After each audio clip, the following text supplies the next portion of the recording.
Baik, Bismillahirrahmanirrahim. Assalamualaikum warahmatullahi wabarakatuh.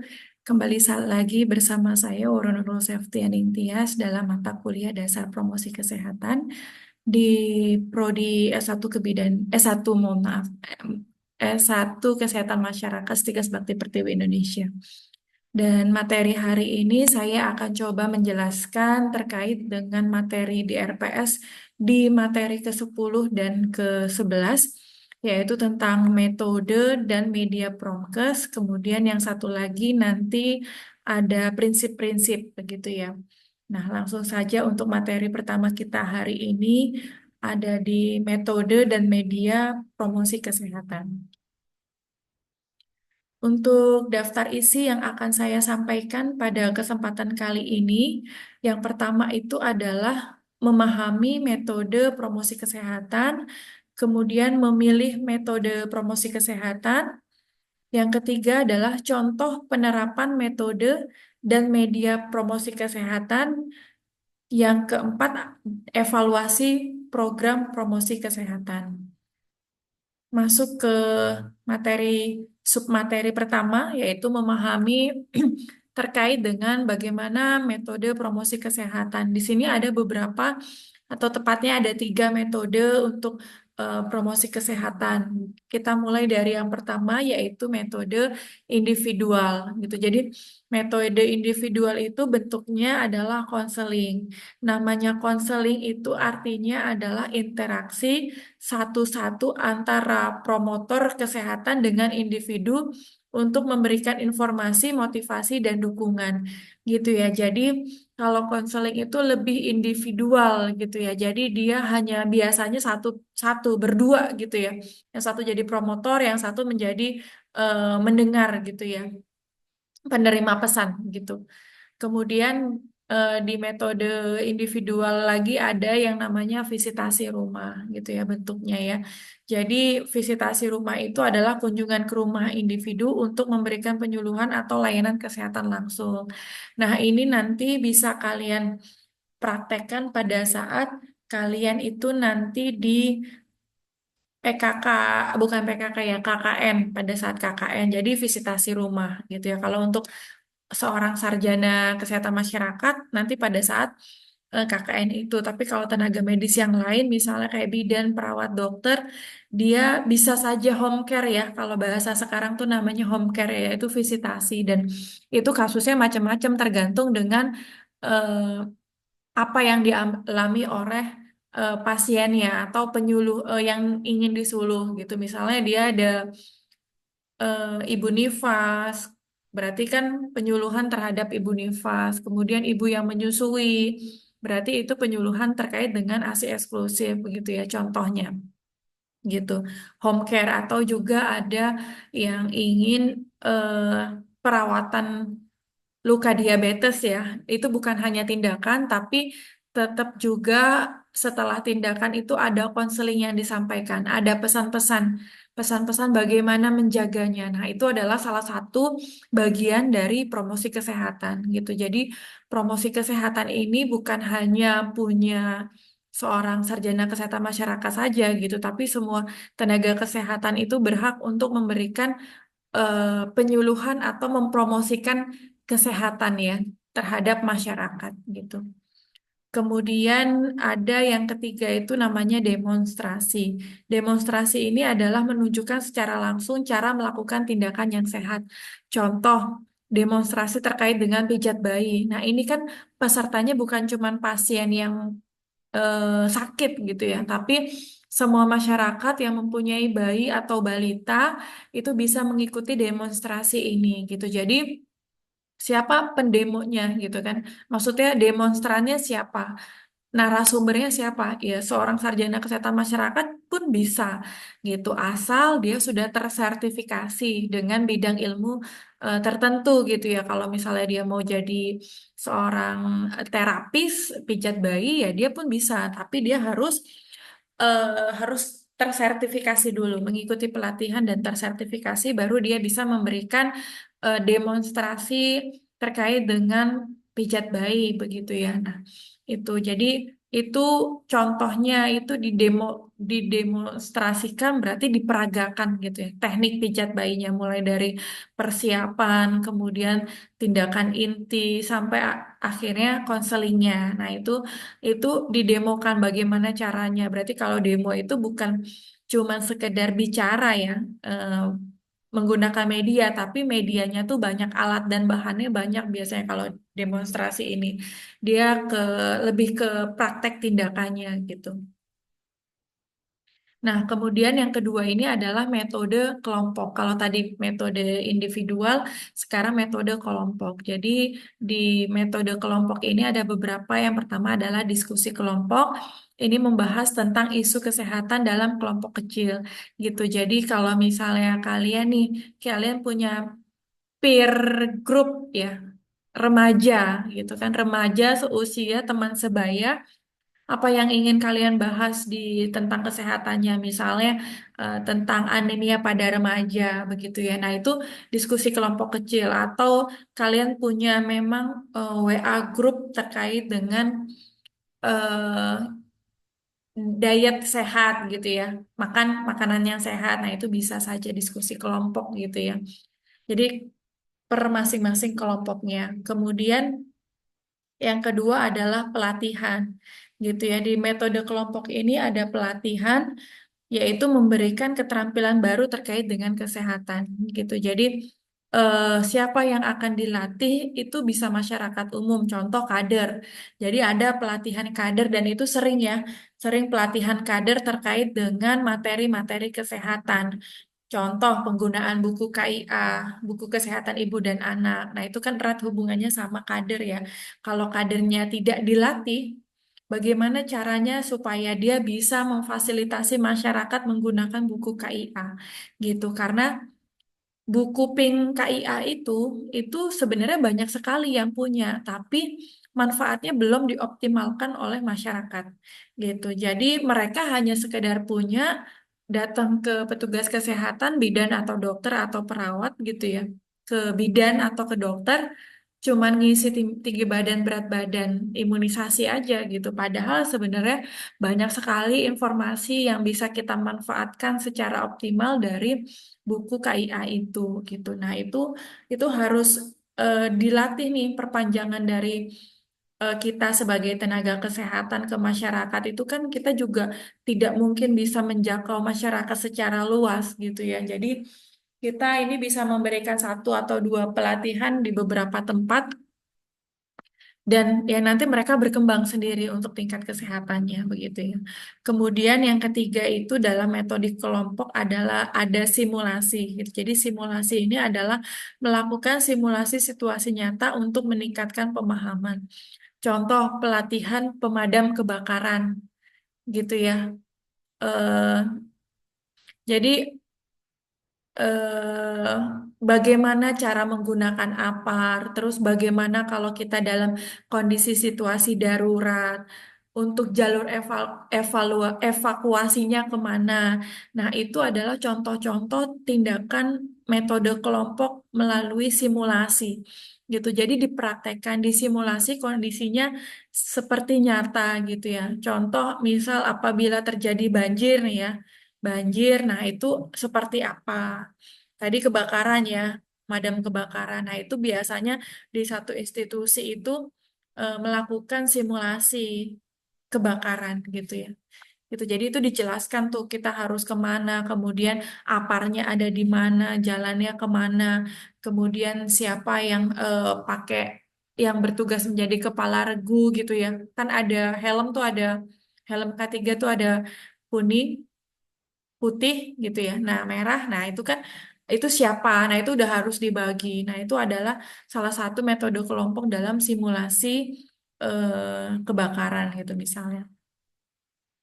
Kemudian yang ketiga itu ada metode massa. Metode massa itu contohnya seperti media cetak. Media cetak itu ada majalah. Majalah itu kenapa kok majalah dijadikan sebagai promosi kesehatan? Karena majalah itu kalau dulu ya, dulunya itu kapan ya? Kalau zaman dulu saya masih SMA ya sekitar tahun berapa ya? 2000-an ya. 2000-an 9 ya, tahun 2000-an lah. Itu majalah kan ada majalah gadis, majalah sampul gitu ya. Nah, di situ bukan hanya fashion aja gitu, tapi dia membahas bagaimana cara makan sehat yang baik, terus menjaga kebersihan badan agar tidak bau. Nah, itu kan salah satu metode massal yang digunakan sebagai promosi kesehatan di majalah itu, gitu ya. Kemudian selain majalah itu ada brosur ya. Brosur tuh banyak kita temuin ya di fasilitas pelayanan kesehatan seperti rumah sakit, puskesmas itu pasti banyak sekali brosur-brosur kesehatan. Bahkan di klinik gigi pun ada ya. Dan brosurnya itu sudah dipisahkan gitu ya. Kayak di bank gitu. Di bank itu kan brosurnya banyak tuh. Satu-satu tergantung materinya. Sama di tempat pelayanan kesehatan pun seperti itu. Jadi ada misalnya tentang IVA test, kemudian ada kanker rahimnya, kemudian ada TB-nya, kemudian ada eh, batu empedu gitu ya. Terkait dengan masalah-masalah seperti itu. Gitu itu brosur. Kemudian ada leaflet gitu. Jadi leaflet, poster ini adalah bentuk-bentuk dari media cetak. Poster itu yang dicetak ya. Gitu, poster yang dicetak. Kemudian kalau media yang di luar ruangan itu ada billboard ya, spanduk. Kalau kita di jalan tuh ada billboard apa layar besar gitu. Nah, itu kan ada promkes ya.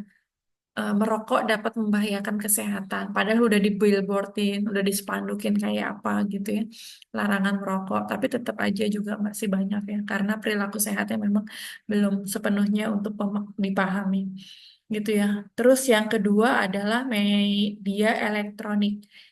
Jadi televisi, radio, dan internet itu adalah salah satu dari upaya metode massa di promosi kesehatan gitu ya. Kemudian kampanye kesehatan bentuknya seperti kegiatan promosi kesehatan berskala besar gitu. Nah, ini sekarang media elektronik itu bukan cuman televisi, radio, dan internet, tapi gadget ya, gadget gawai gitu. Itu termasuk di media elektronik.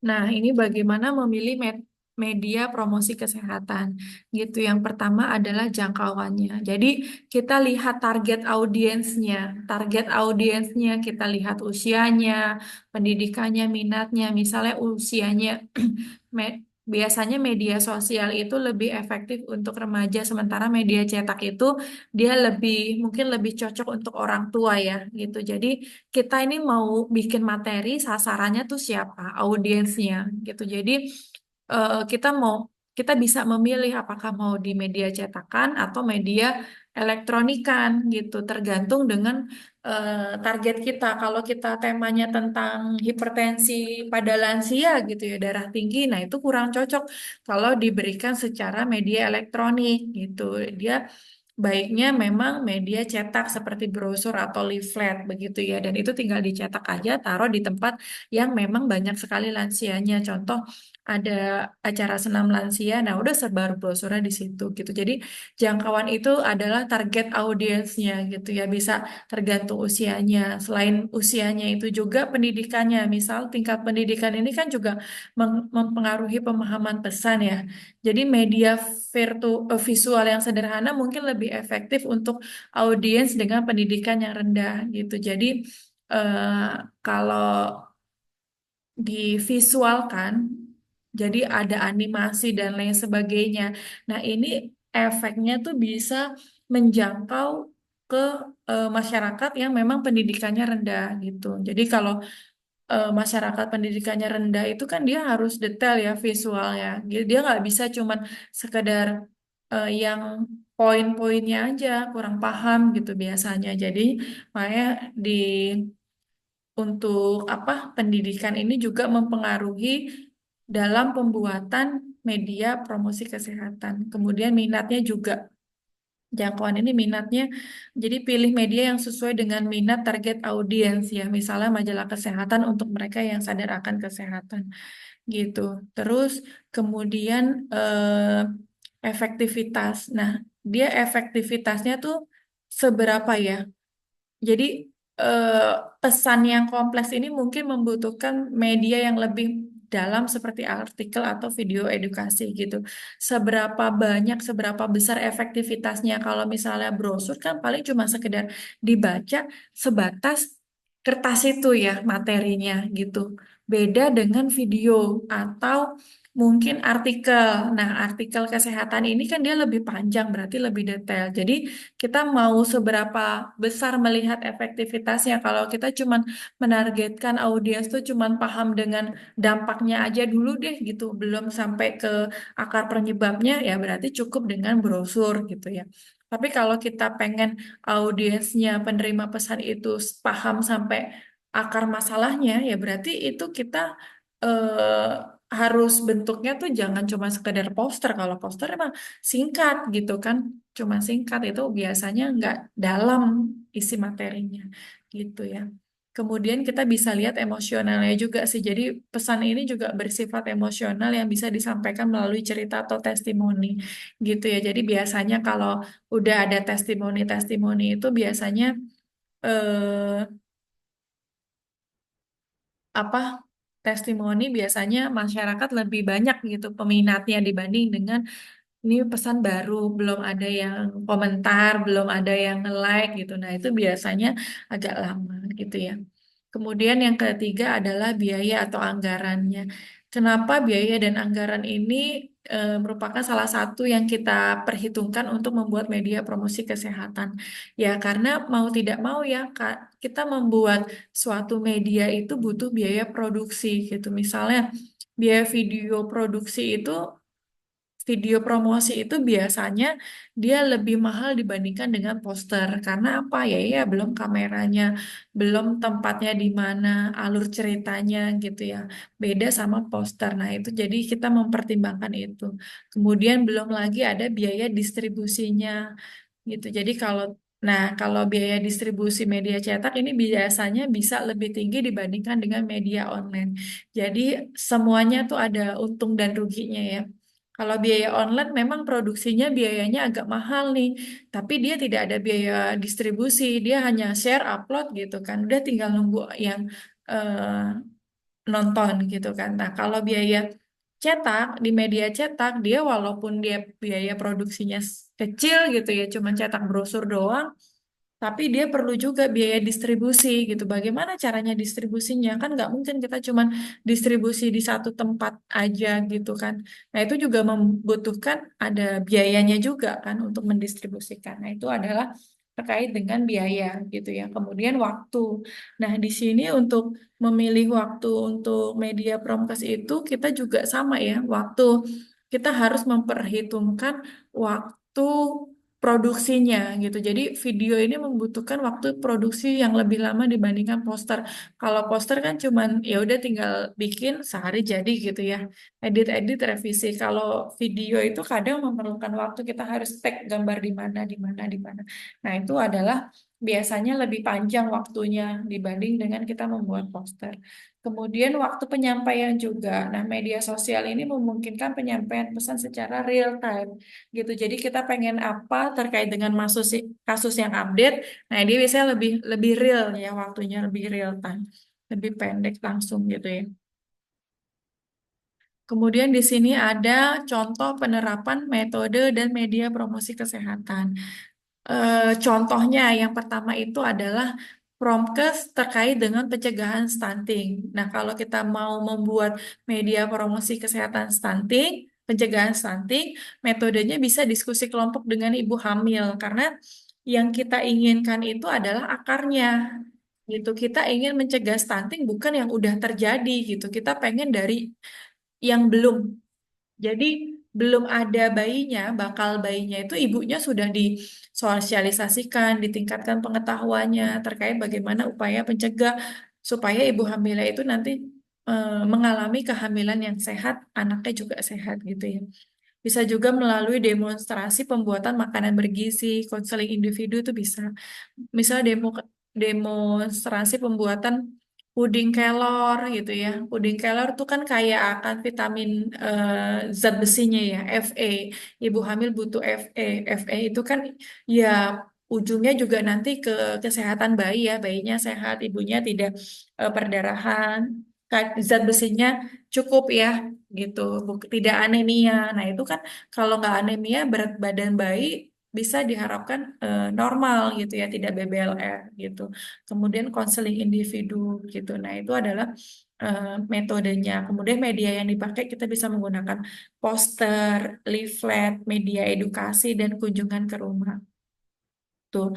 Kemudian contoh lagi di kasus misalnya tentang promosi kesehatan terkait dengan PHBS, perilaku hidup bersih dan sehat. Metode yang digunakan bisa kampanye kesehatan, kemudian pelatihan kader, dan lomba-lomba kebersihan di lingkungan RT atau RW. Media yang dipakai berarti bisa spanduk, baliho, jingle radio, media sosial gitu. Jadi lomba jingle radio terkait dengan lomba kebersihan atau PHBS itu juga bisa kita gunakan sebagai ide untuk penerapan media apa promosi kesehatan. Nah, sampai sini mungkin itu yang bisa saya sampaikan terkait dengan metode dan media dalam promosi kesehatan. Wabillahi taufiq wal hidayah. Wassalamualaikum warahmatullahi wabarakatuh.